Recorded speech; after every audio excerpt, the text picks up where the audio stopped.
Arrange marriage भाग 6. राजने कांचन तू पण bag भर असे म्हटल्यावर कांचनचे आई बाबा त्याच्याकडे व कांचनकडे आश्चर्याने पाहू लागले. कांचनला ही राज असे काही बोलेल हे अपेक्षित नव्हते, त्यामुळे तिनेही आश्चर्याने त्याच्याकडे पाहिले.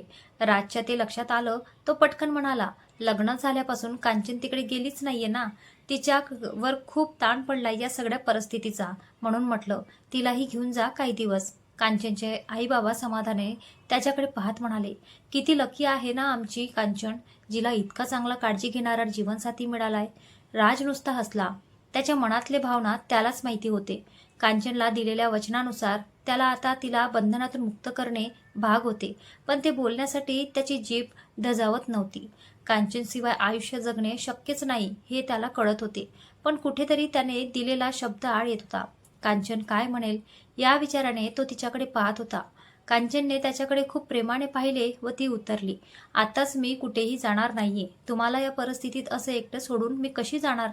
कांचनचे हे वाक्य ऐकून ती संसारात रमली आहे हे पाहून तिच्या आईबाबांना खूपच आनंद झाला. सुलभाताईंनी कांचनला जवळ घेऊन कपाळावर ओठ टेकले. राजलाही मनापासून आनंद झाला, पण त्याला भीती वाटत होती की आपण अधिकच तिच्यात गुंतत गेलो तर आपल्याला तिला सोडून राहणे अजूनच अशक्य होईल. कांचनच्या न जाण्याचा आनंद होत असला तरी पुढचा विचार करून नेमके कसे रिॲक्ट करावे हे त्याला कळत नव्हते. राज कांचनच्या आईबाबांना सोडून ते दोघं घरात आले. राजने दार लावून घेतले व त्याला एकदम भरून आलं. गेले 15 दिवस सतत तणावपूर्वक गेल्यामुळे अजूनच थकवा आलाय असे त्याला वाटत होते. त्याने डोळ्यातले पाणी लपवत सोफ्यावर अंग टाकून डोळे मिटून घेतले. तेवढ्यात कांचनने त्याला आवाज दिला, राज. त्याने डोळे उघडले तर कांचनने हातात चहाचा कप आणला होता. त्याला वाटले की हिला कसे कळले की आपल्याला कधी नेमके काय हवे असते. तिने त्याच्या हातात कप दिला. एकच कप, तू नाही घेणार. तिने एक कप आणलेला पाहून तो म्हणाला, नको, तुम्ही घ्या, तुम्हाला बरं वाटेल जरा. तिने हळुवारपणे म्हणले. वाफाळलेला चहाचा एक घोट घशाखाली गेल्यावर त्याला खूप छान वाटलं. एकदम हलकं हलकं, खूपच छान झालंय चहा. एक सेप घेऊन तर बघ, असं म्हणत त्याने अगदी सहजतेने चहाचा कप तिच्यासमोर धरला. तिने काहीही आळेवेळे न करता एक सेप घेतला. तसे त्याने लगेच विचारले, मस्तच झालंय ना, एकदम फ्रेश वाटतंय ना. तिने हो म्हणत मान हलवली. त्यानंतर काही क्षण शांततेत गेले. कांचन सोफ्याला लागून खाली जमिनीवर त्या राजच्या पायाशी बसली होती. तिलाही एकदम थकवा आलेला दिसून येत होता. राजने उठून चहाचा कप टेबलवर ठेवला व तो कांचनच्या बाजूला जमिनीवर येऊन बसला.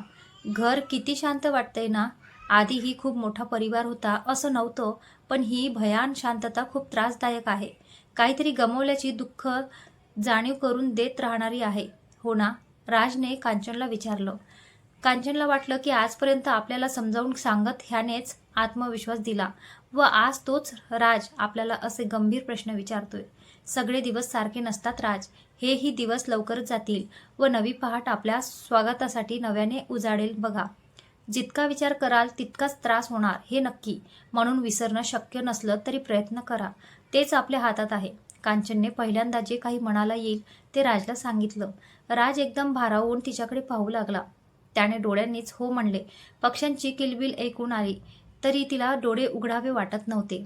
थोड्या वेळाने उठावे अशा विचाराने तिने किलकिल्या डोळ्यांनी पाहिले तर राज सोफ्यावर दिसत नव्हता.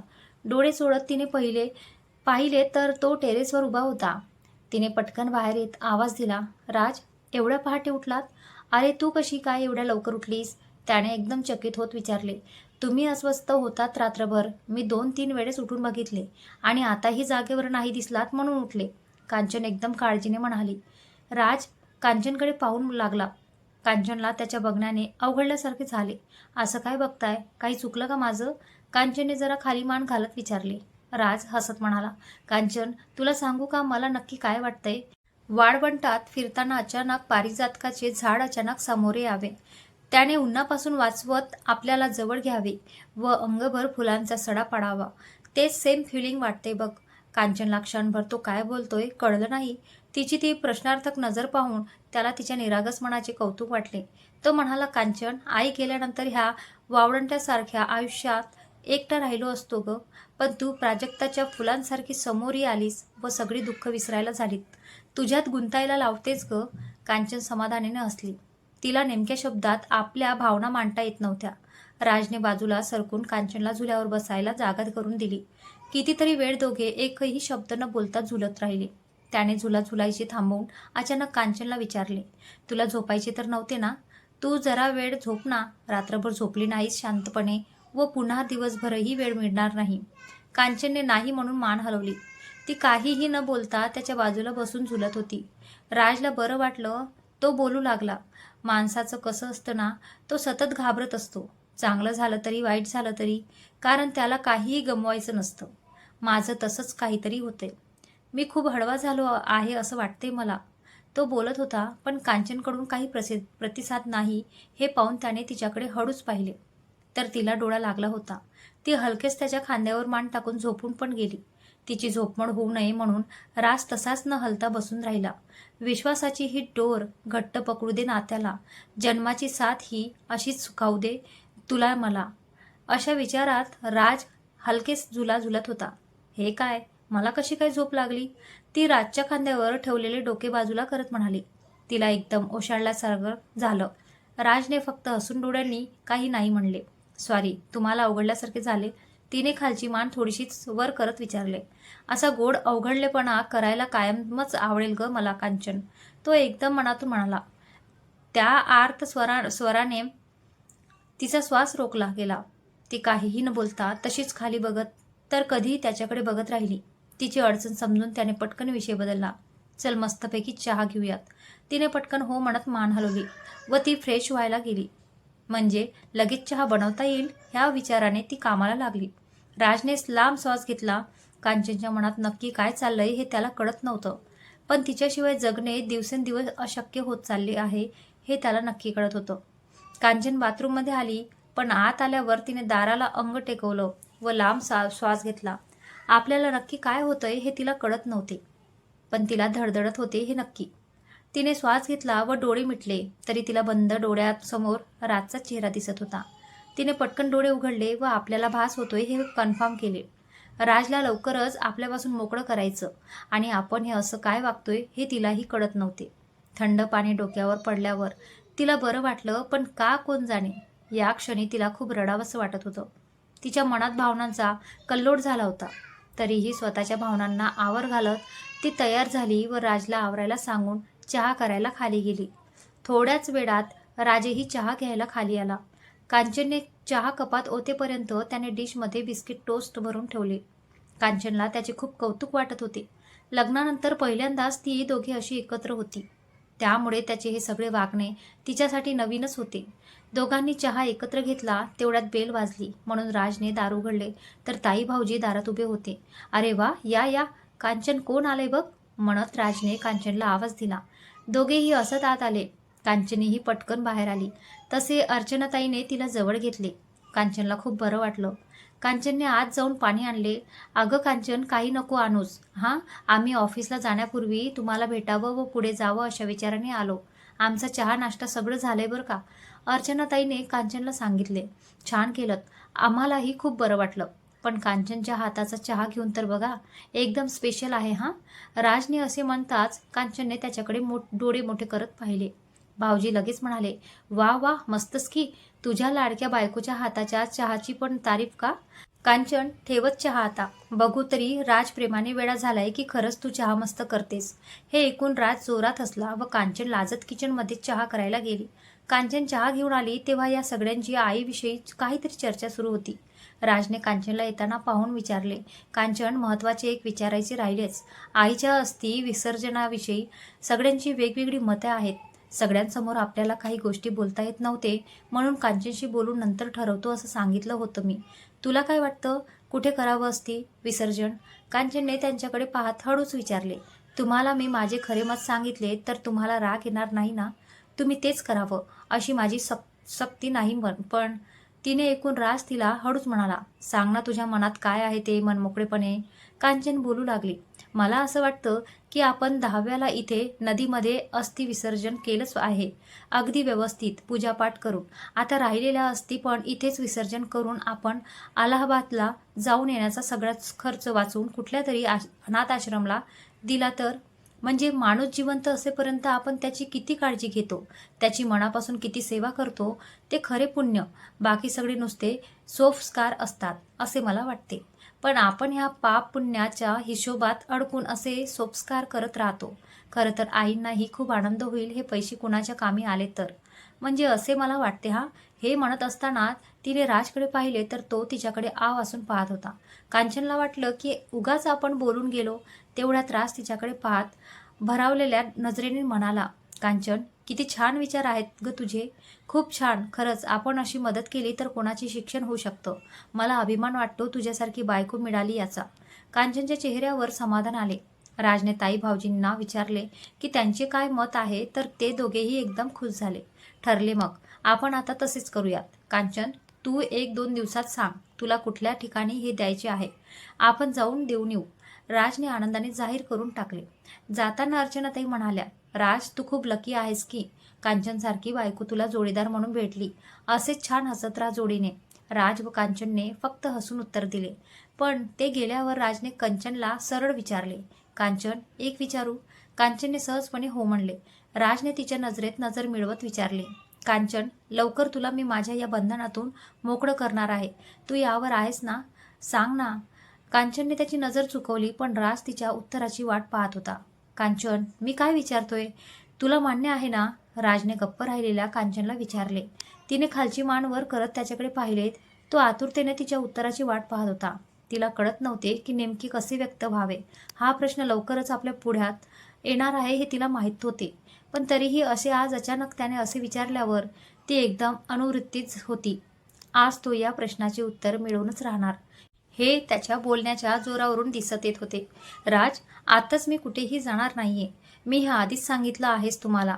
तिने खाली मान घालत हलक्या आवाजात सांगितले.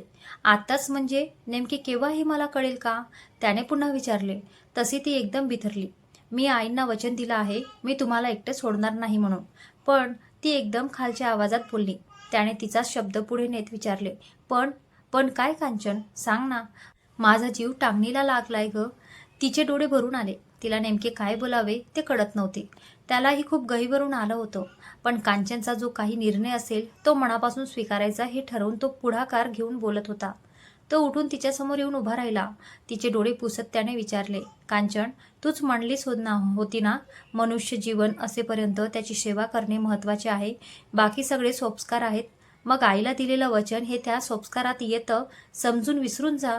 त्यासाठी तू माझ्या बंधनात अडकून राहू नकोस. तुला मी दिलेलं वचन मी पूर्ण करत आहे. कांचनने रडत त्याच्याकडे पाठ फिरवली व ती म्हणाली, तुम्हाला मी इतकी नकोशी झाली आहे का? राजने तिला स्वतःकडे वळवले व तिचे डोळे पुसले.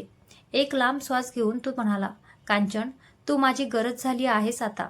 तुझ्याशिवाय मी आयुष्याचा विचारही करू शकत नाही. पण कुठल्याही बंधनाशिवाय आपण सोबती असलो पाहिजे हे प्रेम तुलाही वाटले पाहिजे. आईला वचन दिले म्हणून नाही.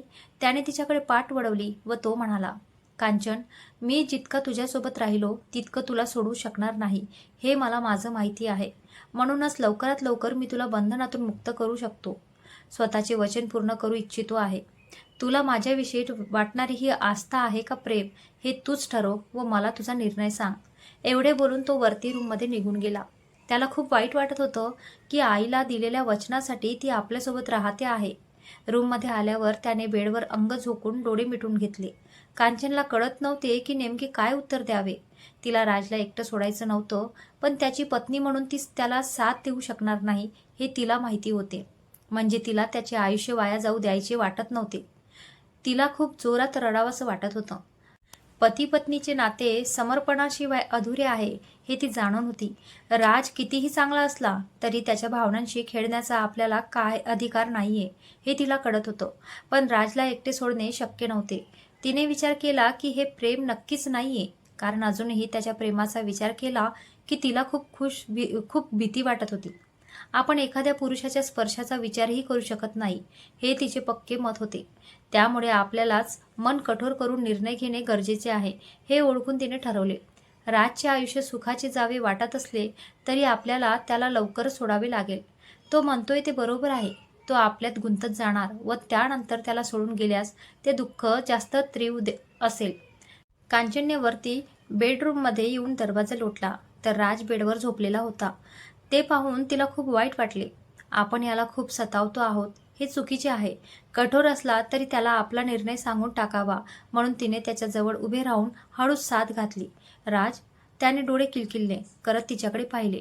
तिने उत्तर देण्यासाठी त्याचा हात हातात घेतला तर तिला एकदम चटका बसला.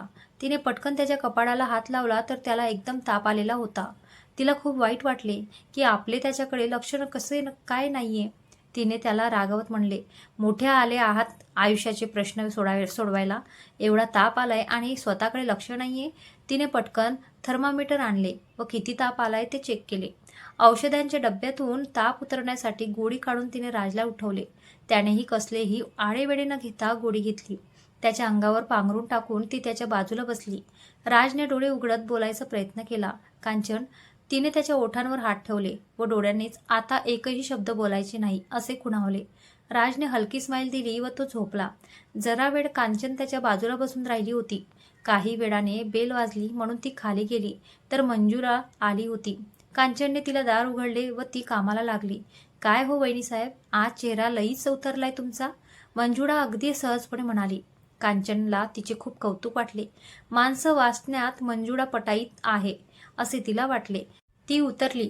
तुझ्या दादांना तापच चढलाय ग, काळजी वाटते, मंजुळा हातातला झाडू टाकत म्हणाली. अगो भैया, राजदादा म्हणजे खूप देव माणूस, एवढ्या लहान वयात विचारे पोरके झाले याचं खूप वाईट वाटतं बघा. नसीब तुम्ही बेस्ट जोडी भेटलात त्यांना, नाहीतर त्यांच्यासारख्या चांगल्या माणसाचे अवघड होते. कांचनने हो म्हणत मान हलवली.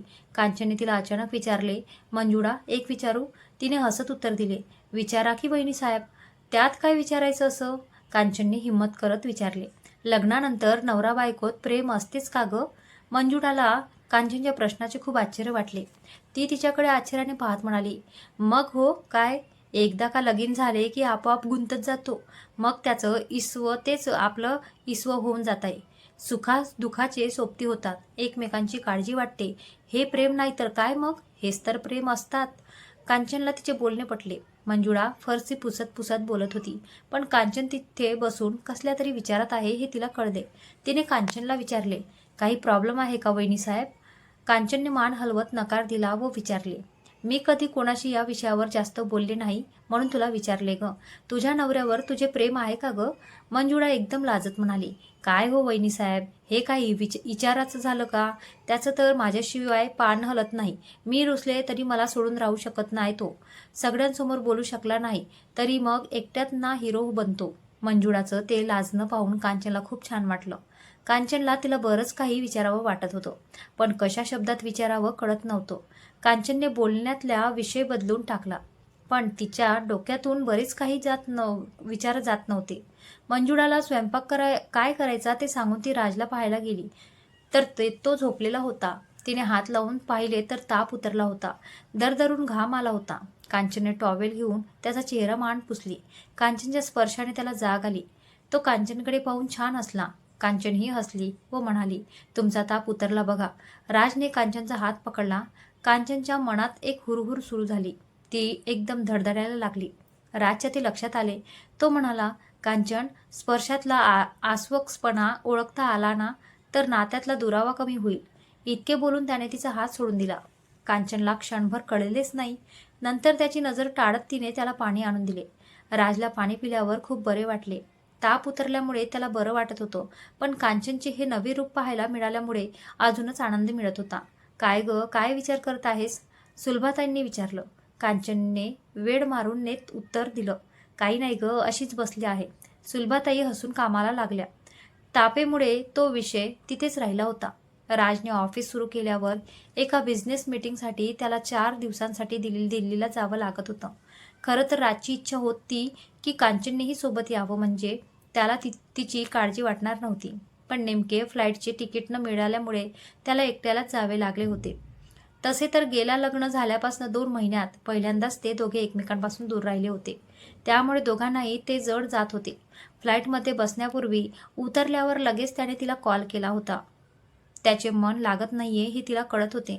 तिच्या डोक्यातून नक्की काय निर्णय घ्यावा हे कळत नव्हते.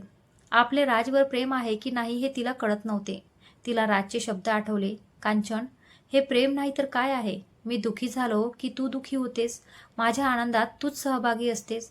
मला ताप आला तर तुला काळजी वाटते. हे तुझे माझ्यावर होत गेलेले प्रेम आहे. नकळत का होईना तुला माझ्या खांद्यावर डोकं ठेवावं वाटलं ना. नात्यातला तो विश्वास आहे ग, पण कर्तव्य म्हणून तुझी सोबत नकोय मला.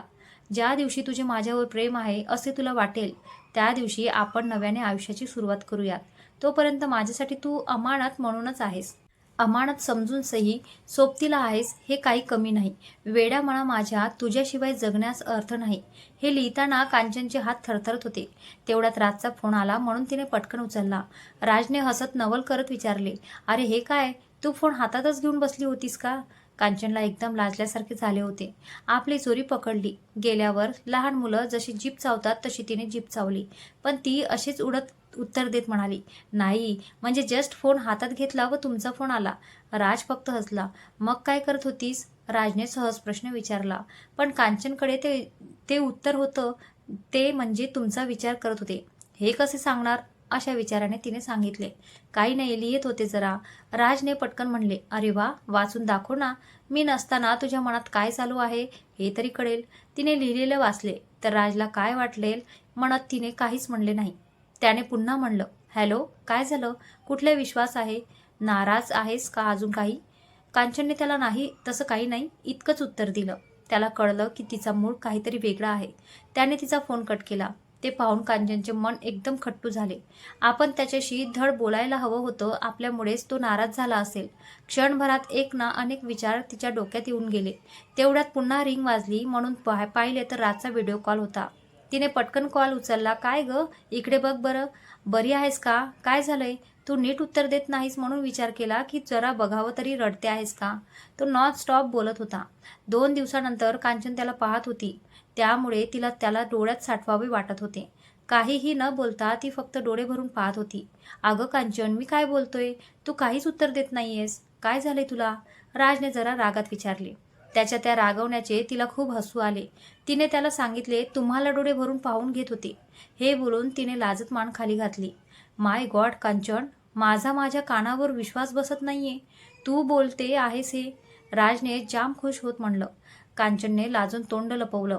तेवढ्यात आई ग, असा राजचा जोरदार आवाज आला म्हणून कांचनने फोनकडे पाहत पटकन विचारलं, काय झालं राज?